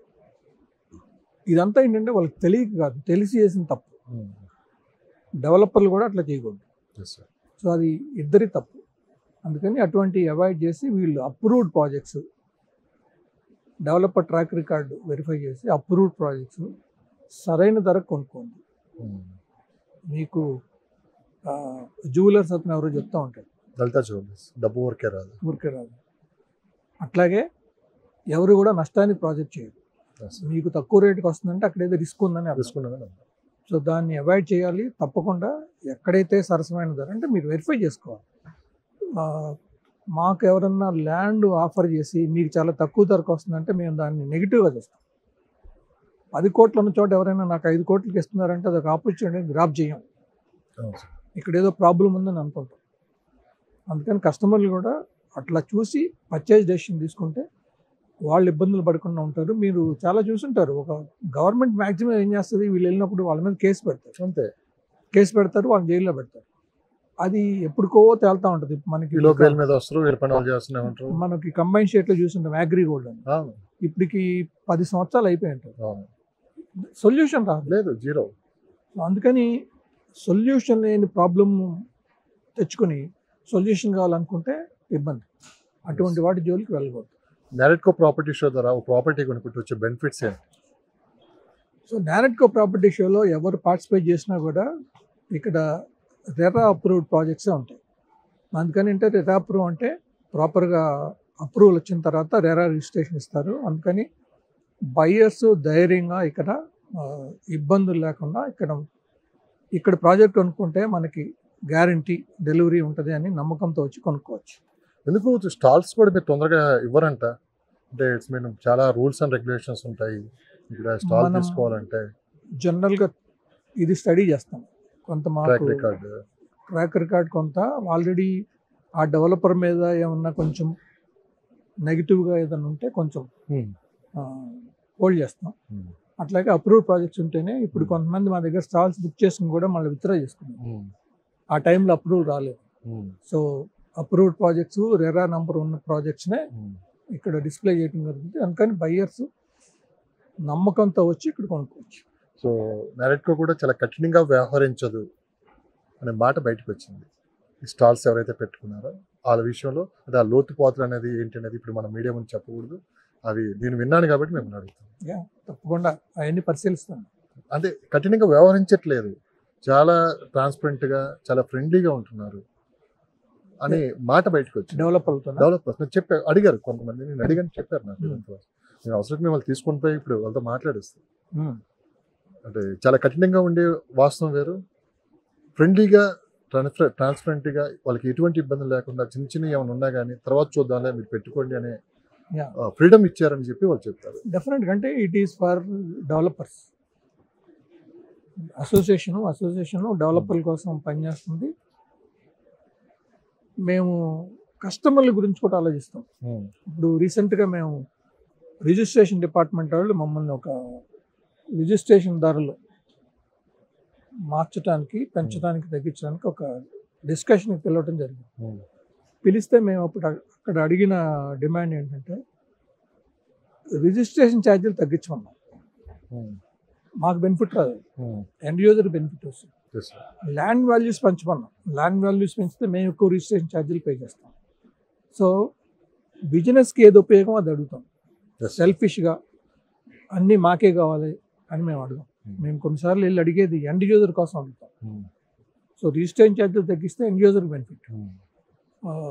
7.5% ప్లస్ 5% GSTతో 12.5% అవుతుంది. ఇది కొనుగోలుదారులకు ఇబ్బందిగా ఉంటుంది. అందుకని మేము గవర్నమెంట్కి రిప్రజెంట్ చేసి దాన్ని తగ్గించమన్నాం. రెవెన్యూ లాస్ ఉండకూడదు రిజిస్ట్రేషన్ డిపార్ట్మెంట్ కానీ ల్యాండ్ వాల్యూస్ పెంచమన్నాం. ల్యాండ్ వాల్యూ పెంచినప్పుడు మేము ప్రతి ల్యాండ్ కొన్నప్పుడల్లా మేము ఎక్స్ట్రా పే చేయాలి రిజిస్ట్రేషన్ చేస్తాం. బట్ దానికి మేము రెడీ అయ్యి కస్టమర్లు మన లోపలికి ఎంట్రీ అయ్యే ముందు మీ నారెడ్కో బోర్డు దాటుకొని లోపలికి రావాలి. ఫస్ట్ నారెడ్కో ప్రాపర్టీ షో అని చూసి ఇక్కడికి వస్తారు. ఇక్కడ ఏమున్నాయని వాళ్ళకి అనవసరం, అంత నమ్మకం. భవిష్యత్తులో మీరు వాళ్ళకి ఎలాంటి హామీ ఇస్తారు? మీకు అర్థమైందని వాళ్ళ నమ్మకాన్ని ఒమ్ము చేయకుండా భవిష్యత్తులో కూడా కస్టమర్ సెంట్రిక్ అనే పాలసీతోనే నారెడ్కో పనిచేస్తుంది. బికాస్ కస్టమర్ లేకపోతే మేము లేవు. సో అలాగే ఏ ప్రాజెక్టు ఎక్కడ చేస్తే బాగుంటుంది అనేది కూడా మేము మా మెంబర్కి చెప్తా ఉంటాం. మీరు యాస్పిరేషన్తో ఎక్కడ పడితే అక్కడ అన్సైంటిఫిక్ వేలో ప్రాజెక్ట్ చేయొద్దు. ఏ లొకేషన్కి ఏ ప్రాజెక్టు అవసరమో ఆ లొకేషన్లో ఆ ప్రాజెక్ట్ చేయండి. ల్యాండ్ కాస్ట్ తక్కువగా ఉన్న చోట హై రైజ్ ప్రాజెక్ట్ చేయకూడదు, వైబిలిటీ ఉండదు, మనకు సెల్లింగ్ ప్రైస్ రాదు. సో ఇట్లాంటివన్నీ కూడా మేము బ్యాలెన్స్ అప్రోచ్ ఉండాలి అనేది మా కస్టమర్కి చెప్తూ ఉంటాం. సో దానివల్ల ఏమవుతుందంటే ఏ ప్రాజెక్టు కూడా ఇబ్బందులు లేకుండా పూర్తవుతుంది. ఈ ప్రాపర్టీ షో తొందరగా జరిగిపోతున్నాయి అంటున్నారు, ఇంత స్పీడ్గా ఎందుకు అవుతున్నాయి? అది ఒక ఇబ్బందికరమైన పరిస్థితి. కాకపోతే మాకు కంట్రోల్ ఉండదు. మేము ఏం చెప్తామంటే వీఆర్ గోయింగ్ టు వర్క్, ఒక క్యాలెండర్ పెడదాం అనుకుంటాం. ఒక ప్రాపర్టీ షోకి 3 నెలలకి ఒక ప్రాపర్టీ షో అనేది పెడితే బయ్యర్లు కూడా ఎన్ని ప్రాపర్టీ షోలకు వెళ్తారు? టూ మెనీ ప్రాపర్టీ షో వస్తున్నాయి, కొన్ని మనం కంట్రోల్ చేయలేకపోతున్నాం. అంటే ఇది ఒక బిజినెస్ మోడల్ అయిపోయింది. సో నారెడ్కో తెలంగాణ చేస్తుందంటే ఇది ఒక అసోసియేషన్, డెవలపర్ల కోసం చేస్తుంది. అది beneficial for the common man and end user. But ఏ సంబంధం లేని వాళ్ళు కూడా వచ్చి ప్రాపర్టీ షోలు చేస్తున్నారు. అసలు ఈ ఇండస్ట్రీతో సంబంధం లేని వాళ్ళు కూడా వచ్చి ప్రాపర్టీ షోలు చేస్తున్నారు. సక్సెస్ఫుల్ అవట్లేదు. నారెడ్కో ఇంకొక అసోసియేషన్ క్రెడై కానీ ఈ ప్రాపర్టీ షోలు సక్సెస్ అయినంత మామూలు ప్రాపర్టీ షోలు సక్సెస్ కావు. ఎందుకంటే డెవలపర్లు మాతో ఉంటారు. సో డెవలపర్లు అందరూ పార్టిసిపేట్ చేస్తారు మా దగ్గర. అందుకని అది నారెడ్కోకి ఒక అడ్వాంటేజ్. Super sir. సో మీ పర్సనల్ ప్రశ్న ఇంకొకటి అడిగి ముగించేస్తున్నాను. 30 సంవత్సరాల నుంచి రియల్ ఎస్టేట్ చేస్తున్నారు కదా, ఎప్పుడు ఇండస్ట్రీ మీద బోర్ కొట్టలేదా? బాగా సంపాదించుకున్నారు, మంచి పేరు ఉంది మీకు, ఇప్పటికీ అదే విధంగా దేవుడిని ఎలా కష్టపడ్డారు ఇప్పటికీ అదే కష్టపడుతున్నారు. దీని మీద ఎక్కువ ప్రేమ పెంచుకున్నారా లేకుంటే? మీరు కనుక స్టడీ చేస్తే అండి ఎవరైనా కూడా, మనకి తెలుగులో సామెత ఉంది, మంగళ పనిలో అయినా మాస్టర్ అవ్వు అని. మంగళ పని అనేది మనకి అసలు ఒక చేతి వృత్తి, బట్ ఎవరు చేయని పని అనుకుంటాం. దాంట్లో కూడా మాస్టర్ అవ్వు అంటారు. అవును. సో దాంట్లో మాస్టర్ అయ్యి మనకి నేషనల్ లెవెల్లో ఒక అతను ఫ్రాంచైజీ ఇస్తాడు. ఇండియా మొత్తం he's Franchise. Lakhs of rupees on giving franchisee. అతని ఇన్వెస్ట్మెంట్ ఏం లేదు, Hmm. ఆయన పేరు వాడుకుని బ్రాండ్. ఒక మంగళ షాప్ పెట్టుకున్నందుకు ఆయన డబ్బులు వస్తూ ఉంటాయి. అవును. సో దేంట్లో అయినా మనం ఎక్స్పర్టైజ్ సంపాదించాలి. అంటే 4 పడవల మీద కాలేసి దేని మీద గ్రిప్ లేకుండా Hmm. అన్నీ చేద్దాం అనుకోవటం కరెక్ట్ లేదు. Hmm. ఈ బిజినెస్లో మాకు పర్సనల్ సాటిస్ఫాక్షన్ ఉంది కాబట్టి ఈ ఇబ్బందులు ఉన్నా కూడా దీన్ని కంటిన్యూ చేయగలం. ఏదైనా ఆర్థిక ఇబ్బందులు ఉన్నా కానీ దాన్ని ఆ, లేదు ఇబ్బందికరమైన కోలుకోలేమనే పరిస్థితి టైం కూడా నిలబడ్డారా? డెఫినెట్గా కొన్ని ప్రాజెక్టుల్లో బయటికి కనపడేది వేరు, వాస్తవం వేరు. ఏ డెవలపర్కైనా సరే ప్రతి ప్రాజెక్టులో డబ్బులు రావు. డబ్బులు పోయిన ప్రాజెక్టులు కూడా ప్రతి డెవలపర్కి ఉంటాయి. ఇబ్బందులు పడిన పరిస్థితులు ప్రతి డెవలపర్కి ఉంటాయి. బిజినెస్, ఈ బిజినెస్ సైకిల్లో కొన్నిసార్లు మనం ఒక అనుకోని పరిణామంతో మనం ఇరుక్కుపోతాం. ఒక లిటిగేషన్, మార్కెట్ కండిషన్, డిమానిటైజేషన్. అసలు కరోనా టైం కొలాప్స్. అవును. కరోనా టైంలో ప్రాజెక్ట్ చేయలేము, బ్యాంకు లోన్ ఉంటుంది, కట్టాల్సిందే. బ్యాంక్ హాలిడే ఇవ్వలేదు. ఆ సంవత్సరం దాదాపు సంవత్సరం పాటు అందరూ వాళ్ళకున్న బ్యాంక్ లోన్ల మీద ఇంట్రెస్ట్ కట్టాల్సి వచ్చింది. Biggest hit. బట్ స్టిల్ అందరు డెవలపర్లు ఓవర్కమ్ అయ్యారు. ఫ్యూచర్ హైదరాబాద్ ఎలా ఉంటుంది రాబోయే 10 సంవత్సరాల్లో మిగతా రాష్ట్రాలతో పోల్చుకుంటే? హైదరాబాద్ డెవలప్మెంట్కి ఏ రకమైన ఇబ్బంది లేకుండా అభివృద్ధి చెందుతుంది. కాకపోతే అన్ని డైరెక్షన్లో అభివృద్ధి చెందితే బాగుంటుంది. ఇక్కడే వచ్చిన పాయింట్, మొదట్లో అడగాల్సిన ప్రశ్నలు లాస్ట్లో అడుగుతున్నాను. మొత్తం రియల్ ఎస్టేట్ అనేది ఒక సైడే ఉంది, వెస్ట్ మార్కెట్ వరకే మాట్లాడుతున్నారు. 360 degrees మొత్తం హైదరాబాదు మార్కెట్ అనుకూలంగా లేదు. నాణ్యానికి ఒకవైపు ఇది, రెండో వైపు 60% మార్కెట్ అనేది లేదు. ఓన్లీ 40% మార్కెట్, అది వెస్ట్ మార్కెట్ మాత్రమే డిమాండ్గా నడుస్తుంది. కానీ అటువైపు చూసేవాళ్ళు లేరు, దాని గురించి పట్టించుకునే వాళ్ళు లేరు, దాని మీద ఫోకస్ చేయట్లేదు అని చెప్పి బయట ఒక వాతావరణం నడుస్తుంది. ప్రభుత్వాలు డెఫినెట్గా ఆ రకంగా ఆ టైంలో వర్క్ చేసినాయి. దాదాపు 20 years క్రితమే ఉప్పల్ సైడ్ పొటెన్షియల్ ఉంది, కొంత ఐటీని కూడా అటు తీసుకెళ్ళాలి అని ఐ థింక్ చంద్రబాబు గారి టైంలో సింగపూర్ టౌన్షిప్ అనేది అవును ఒకటి చేసి అక్కడ రహేజా వాళ్ళతో ఒక కమర్షియల్ కాంప్లెక్స్ కట్టించారు. ఈ కాన్సన్ట్రేషన్ ఉండకూడదు, అన్ని డైరెక్షన్కి డెవలప్మెంట్ అయితే బాగుంటుందని అప్పుడు ఒక ప్రయత్నం జరిగింది. అట్లాగే కేటీఆర్ గారు ఉన్నప్పుడు మేడ్చల్ సైడ్ కూడా ఐటీని డెవలప్ చేయాలని ఆ రోడ్లో ఒక ఐటీ పార్క్, ఒక కంపెనీని పర్సూ చేసి ఫౌండేషన్ కూడా ఇచ్చారు. బట్ కస్టమర్స్ ఆర్ నాట్ రెడీగా లేరు. మాకు యాజ్ ఎ డెవలపర్ ఎక్కడ మార్కెట్ ఉంటే అక్కడికి ప్రాజెక్ట్ చేస్తాం. మేము చెయ్యమనేది లేదు, గవర్నమెంట్ తప్పు కూడా లేదు, ఇదంతా కస్టమర్ తప్పు. కస్టమరు ఇబ్బంది పడినా, వాళ్ళకి బడ్జెట్ లేకపోయినా ఇటు పక్కనే కొనుక్కుంటున్నారు. కానీ వాళ్ళ బడ్జెట్లో అనుగుణంగా దొరికిన ప్రదేశాలన్నింటిలో కస్టమర్లు కొనుక్కోవడానికి సిద్ధంగా లేరు. అది మేము కూడా ట్రై చేస్తాం. మార్పు వస్తుంది అనుకుంటున్నారా మీరు? ఫ్యూచర్లో డెఫినెట్గా వస్తుంది. ఎందుకంటే ఈ ల్యాండ్ కాస్ట్ గ్యాప్ అనేది పెరుగుతుంది కాబట్టి, ప్రైసెస్ పెరుగుతాయి కాబట్టి, ఎఫోర్డబిలిటీ అనేది తగ్గినప్పుడు డెఫినెట్గా మిగతా ప్రాంతాలు కూడా విస్తరిస్తాయి. ఇప్పుడు కొత్తగా రాబోయే త్రిబుల్-ఆర్, మేడ్చల్ సైడ్ ఇంకో ప్రాబ్లం అంటే ట్రాఫిక్ కంజెషన్. ఎలివేటెడ్ కారిడార్ వచ్చినప్పుడు ఈజీ యాక్సెస్ వస్తుంది. అట్లాగే ఇప్పుడు మనకి ఎయిర్పోర్ట్ నుంచి కొత్త రోడ్డు ఒకటి వేస్తున్నారు. సో అప్పుడు డెఫినెట్గా ఫ్యూచర్లో ఈ రోడ్లన్నీ వచ్చినప్పుడు, ల్యాండ్ కాస్ట్ రీజనబుల్గా ఉన్నప్పుడు ఎఫోర్డబిలిటీ అనేది ఈజీగా ఉంటుంది కాబట్టి బయ్యర్లకి ఆ ప్రాంతాలు విస్తరించే అవకాశం ఉంటుంది. అండ్ గవర్నమెంట్ కూడా ముందు చూపుతో అన్ని ప్రాంతాలకు ఇన్ఫ్రాస్ట్రక్చరు అండ్ వాటర్ కూడా ప్లాన్ చేస్తున్నారు, వాటర్ ట్రైన్స్ కూడా ప్లాన్ చేస్తున్నారు. కాబట్టి రాబోయే రోజుల్లో అన్ని ప్రాంతాల్లో అభివృద్ధి జరిగే అవకాశం ఉంటుంది. మనకి land is plenty with quality infrastructure. So NRI market కూడా అతిపెద్ద మార్కెట్ హైదరాబాద్. ఎక్కువ మంది మీ స్టాల్స్ విజిట్ చేసే వాళ్ళు కూడా వాళ్ళే ఉంటారు. సో వాళ్ళు ఒక కన్ఫ్యూజన్లో కూడా ఉన్నారు వాస్తవానికి. మీ ద్వారా ఈరోజు నేను అడుగుతున్నాను. సో ఎన్ఆర్ఐలు కాస్త కన్ఫ్యూజ్ వాతావరణంలోకి వెళ్ళిపోయారు. పరిస్థితులు అక్కడ అనుకూలంగా లేవు, ఇక్కడ ఐటీ వాళ్ళకి ఇక్కడ అనుకూలంగా లేవు. కాస్త కన్ఫ్యూజ్ అనేది అక్కడ మొదలైంది, దాని ప్రభావం ఎక్కడ కూడా చూపిస్తుంది.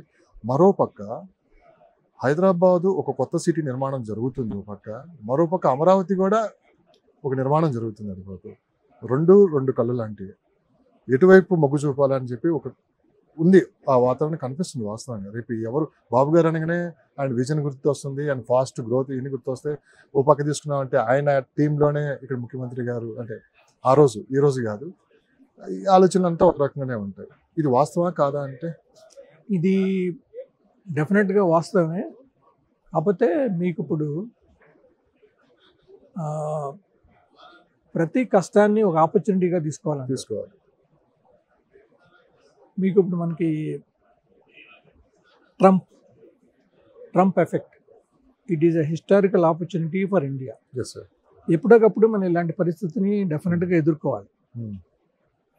అది వచ్చింది, సో దాన్ని ఓవర్కమ్ చేయాలి, దాన్ని ఫేస్ చేయాలి. ఎన్ఆర్ఐస్ ఒక 5 years క్రితం వరకు దాదాపు జెట్ స్పీడ్తో ఉన్నారు. మాకు ఇక మా సొంత రాష్ట్రంతోనో లేకపోతే మా సొంత ప్రదేశంతో సంబంధం లేదు, మనం ఇక్కడే సెటిల్ అవ్వబోతున్నాం అనే ఒక మూడ్లోకి వెళ్ళిపోయాం. 100%. సో అమెరికాలో ఉన్నవాళ్ళు మాకు ఇక ఇండియాతో పని లేదు, మా హోమ్ స్టేట్తో పని లేదు, మా జన్మభూమితో పని లేదు, మేము ఇక్కడే సెటిల్ అవుతున్నాం, ఇక్కడే రియల్ ఎస్టేట్ ఇన్వెస్ట్ చేస్తున్నాం అని మొదలుపెట్టి మూడ్లోకి వెళ్ళిపోయారు. ఇండియా అదృష్టం, ట్రంప్ వచ్చి దాన్ని కరెక్ట్ చేస్తాడు. ఇది మీ ప్లేస్ కాదు, ఎప్పటికి మీ ప్లేస్ కాదు, మీ ప్లేస్ అని కాదు. అదే ఆ మాట మళ్ళీ చాలా అర్థం వస్తుంది. ఈ రోజు కాకపోయినా ఒక 50 సంవత్సరాల మీరు వెళ్ళిపోవాల్సిందే, కానీ ఇక్కడ ఉండేవాళ్ళు కాదు. మీరు పనిచేసుకున్న రోజులు ఇక్కడ ఉండండి అని అంటే వాళ్ళకి అక్కడ ఉన్న కంఫర్ట్ జోన్ని కొంచెం కదిపేశాడు, షేక్ చేశాడు, వీళ్ళకి కొంచెం డౌట్ క్రియేట్ చేశాడు. That is an advantage for Indian real estate.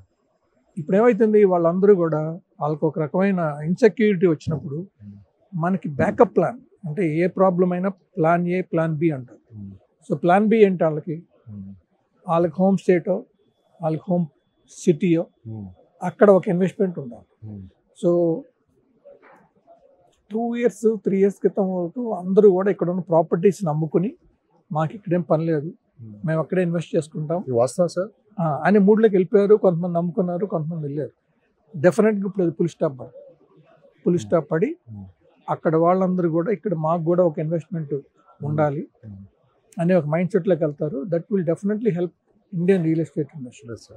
అది కాకుండా స్టూడెంట్స్ అందరూ కూడా మనకి ఎవ్రీ ఇయర్ దాదాపు 4 billion rupees మనం అబ్రాడ్ వెళ్ళి స్టూడెంట్స్ ఖర్చు పెడతారు. ఒక అమెరికాలోనే మన స్టూడెంట్స్ కట్టే ఫీజులు 4 billion ఉంటాం. ఈ నంబరు అంటే ఎవరు పరిశీలించాలి, బట్ 4 billion ఉంటాం. ఈ వెళ్ళే స్టూడెంట్స్ అందరూ కూడా ఏంటంటే వాళ్ళకి అక్కడ మేము సెటిల్ అయిపోతున్నాం అనుకుని వెళ్తున్నారు. వాళ్ళకి కూడా ఇప్పుడు ఏదో కరెక్షన్, మీరు చదువుకున్న రోజులు ఇక్కడ, తర్వాత మీ సొంత ప్రదేశానికి మీరు వెళ్ళిపోవాలి అనేది అమెరికాలో వచ్చింది. యూరోప్లో కూడా అసలు మాకు నాన్ లోకల్ అనే ఇది వచ్చింది, ట్రెండ్ వచ్చింది. ప్రపంచవ్యాప్తంగా ఉన్న ఎన్ఆర్ఐస్ అందరూ కూడా వచ్చింది. అది మరలా వాళ్ళు డెఫినెట్గా ఇండియా వైపు దృష్టి సారించాలి, ఇండియాలో ఇన్వెస్ట్ చేయాలి. That is a good sign for real estate. ఈ స్టూడెంట్స్ అందరూ కూడా చదువుకుని మళ్ళీ ఇక్కడికి వచ్చేయాలి. సో ఇండియాలో కూడా టాలెంట్ ఉండబోతుంది. మన ఐఐటీలో మన టాలెంట్ అంతా ఇక్కడే ఉంటుంది. That will help for growth of India. దీంట్లో రెండో ప్రశ్న కూడా ఉంది, అమరావతి, ఆ ప్రభావం ఎంత ఉంది? డెఫినెట్గా ఉంటుంది. హోమ్ స్టేట్ అనేది ఎవరి హోమ్ స్టేట్ వాళ్ళు డెఫినెట్గా అక్కడ ఇప్పుడు ఇదివరకు లేని నమ్మకం ఇప్పుడు వచ్చింది అందరికి. కొత్తగా ఇండస్ట్రీస్ వస్తున్నాయి, అంటే ఊహించని అంత ఎక్కువ ఇన్వెస్ట్మెంట్స్ వస్తున్నాయి, పెద్ద పెద్ద కంపెనీలు పెద్ద ఇన్వెస్ట్మెంట్స్ వస్తున్నాయి. That is a good sign. And మీరు ఇంకోటి చూస్తే 2 ప్రభుత్వాలు కలిసి పనిచేస్తాయి, విరోధభావం అనేది లేదు. ఇప్పుడు మనకి ప్రభుత్వం ఎప్పుడు అమరావతికి ఎక్స్ప్రెస్ వే కావాలి, 4th సిటీ నుంచి ఎక్స్ప్రెస్ వే కావాలి, విజయవాడ రోడ్ ఎక్స్పాండ్ చేయాలి, మచిలీపట్నం పోర్ట్ని వాడుకోవాలి. మనం వీఆర్ ఆల్ ఇండియన్స్. ఆ స్టేట్లో మంచి ఫెసిలిటీ ఉంటే ఈ స్టేట్ వాడుకోవచ్చు, ఈ స్టేట్లో మంచి ఫెసిలిటీ ఉంటే ఆ స్టేట్ వాడుకోవచ్చు. We are like a family, brotherhood ఉండాలి. ఆ బ్రదర్హుడ్ ఉంటుంటే అందరికి ఉపయోగం. సో ఈ 2 స్టేట్లు కలిసి పనిచేస్తున్నాయి కాబట్టి it will be good for the future. 30 సంవత్సరాల క్రితం ఒక చిన్న మొక్క నాటారు, ఇప్పుడు పెద్ద మహావృక్షం అయింది. ఆ వృక్షం కింద ఎంతమంది ఉన్నారు. ఇంత సక్సెస్కి సపోర్ట్ ప్రతి ఒక్కరు ఉన్నారు. ఒక ప్రెసిడెంట్గా మీరు ఏం చెప్తారు వీళ్ళందరికీ? విజన్ మనకి ఎప్పుడు ఆ విషన్ అనేది కనుకుంటే ఎన్ని అడ్డంకులు వచ్చినా దాన్ని అధిగమిస్తే దీనికి ఒక స్టోరీ ఉంది. ఇది కట్టినప్పుడు హైదరాబాద్కి ఇది ఎందుకు ఇట్లాంటి ఫెసిలిటీ ఎందుకు, ఇది సొంత లాభం కోసం కట్టిస్తున్నారు, ఆ కంపెనీకి బెనిఫిట్ చేస్తున్నారు అనుకున్నారు. నేను I'm also part of IGBC అంటే Indian green building council. Indian green building కౌన్సిల్కి యాన్యువల్ కాంగ్రెస్ జరుగుతుంది. ఇటువంటి ఫెసిలిటీ లేక కాన్సిక్యూటివ్గా 3 years హైదరాబాద్లోనే ఇండియన్ గ్రీన్ బిల్డింగ్ కాంగ్రెస్ పెట్టారు. తర్వాత ఇప్పుడు ముంబైలో జియో కన్వెన్షన్ సెంటర్ అనేది వచ్చింది. అట్లా ఏదైనా మనకి ఒక విషన్తో క్రియేట్ చేయగలిగినప్పుడు, ఆ నమ్మకంతో ముందుకెళ్ళగలిగినప్పుడు ఆ రిజల్ట్స్ ఎనార్మస్గా ఉంటాయి. మీకు సౌత్లో ఇలాంటి ఫెసిలిటీ ఎక్కడ లేదు. ఒక కన్వెన్షన్ సెంటర్, ఇంటర్నేషనల్ కాన్ఫరెన్సెస్ ఇవాళ అన్ని హైదరాబాద్కి వస్తుందంటే ఈ ఫెసిలిటీ వాళ్ళు. Most happening place in the India Hyderabad.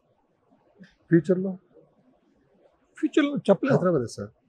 ఈ climate climate, electricity, water, education, health, ఇట్లా సో మెనీ పెద్ద హబ్ అయిపోతుంది అనుకుంటా. And culture. మీకు గవర్నమెంట్ ఎంప్లాయీస్ ఏ స్టేట్ అయినా ఇక్కడికి వచ్చి రిటైర్ అయినా ఇక్కడ సెటిల్ అవుతారు. They will not go their home state because వాళ్ళకి కంఫర్ట్ ఉండబట్టే ఉంటున్నారు. సో ఇవన్నీ ప్లస్ పాయింట్స్. మీరు ఇందులో సక్సెస్ అంటే మీ పిల్లల్ని కూడా ఇదే ఫీల్డ్లో ఉంచారా? బేసిక్గా డాక్టర్ కొడుకు డాక్టర్ అవుతారు, యాక్టర్ కొడుకు యాక్టర్ అవుతున్నట్టు నేను చెప్పినట్టు రియల్ ఎస్టేట్ చాలా కాంప్లెక్స్ బిజినెస్ అంట కదా. మాకే డౌట్ వస్తుంది, అంటే మా పిల్లలు దీంట్లో రాణించగలరా, సర్వైవ్ అవుతారా, చేయగలుగుతారా అనేది చాలా కాంప్లెక్స్. అంటే మనం చెప్పుకోలేని సమస్యలు ఉన్నాయి దీంట్లో. Sorry, don't nothing. ఎందుకంటే కామన్ గా ఉంటుంది. ఎందుకంటే మీరు సక్సెస్ అయిన తర్వాత ఏంటంటే ఎవరైనా సరే అదే ఫీల్డ్ లో ఉంటారు. మనకు వాళ్ళకి ఇస్తాం, ఒక రూట్ ఇస్తాం, ఆ రూట్ వాళ్ళు పట్టుకుని వెళ్ళిపోవాలి. సో మీరు ఇంత సాఫ్ట్ గా ఉండేవాళ్ళు ఇంత సక్సెస్ అంటే అంత ఈజీ కాదు. అంటే ఎన్నో ఒడిదుడుకులు ఉండాలి. అంత పేషెన్సీ ఉంది కాబట్టి ఈరోజు మీరు ఈ స్టేజ్ లో ఉండగలిగారు, పబ్లిక్ తో మాట్లాడగలుగుతున్నారు. అంటే మ్యారెట్ కో ప్రెసిడెంట్ అంటే ఏదో గొప్ప క్వాలిఫికేషన్ గొప్పగా సార్. ఇక్కడ మా మెంబర్లు అందరూ ఉంటే బాగుంటుందని నేను ఈ ఇంటర్వ్యూలో మిమ్మల్ని 4 times అడిగాను ప్రెసిడెంట్. ఎందుకు అడిగానంటే నేను 1 hour నుంచి నేను అబ్జర్వ్ చేస్తున్నాను. నేను కింద మన స్టేజ్ ఎక్కముందు నుంచి మీరు ఆ పని అప్పు చేయటం వేరు, అది చేయించండి అని, ఆ పని కంప్లీట్ అయిపోయిన తర్వాత ఇక్కడికి రావటం వేరు. అది అయిందా లేదా చూసుకోవడం దగ్గర ఉండి, అంటే మా బేసిక్గా ఏం చెప్తాం, నువ్వు ఉన్నావు కదా చేసి చూపించు అని వెళ్ళిపోతాం. అది జరిగితే తర్వాత మీరు చూస్తే అని తిట్టడం అలాంటి ఏదో జరిగింది. ఇది అలా కాదు. ఒక మనిషికి చెప్తాం పాటు దగ్గరుండి ఆ పని కంప్లీట్ అయిపోయిన తర్వాత బయటకు వచ్చాను. అందుకు నేను అడిగాను, ఒక బాధ్యతగా ఎంత బాధ్యతగా ఉండగలుగుతున్నారు అని చెప్పి.